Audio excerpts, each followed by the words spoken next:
Mabuti din akong tao. May ginawa din naman akong tama eh.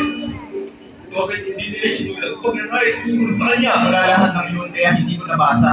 Ang nandito lang, kaya ang gagawin kong pagtara. Alam mo, nagtataka lang ako. Kung walang Jesus na magtataksir ka, bakit ka pa niya nilawag? Bakit ka pa niya bilang sa mga alagad niya? Bakit? Eka! Sino ka ba? Bakit gusto mo pare? Tapos ito? Itong mga to? Ano ito? Bakit mo pinag-aaralan ang lahat ng to?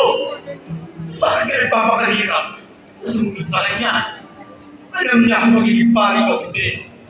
Alam din niya kung magiging mabuti ka o masama. Pero tinawag ko pa rin niya. Intindihan mo?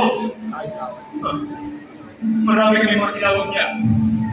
May mga isda, may publikano, may mayaman at mahirap.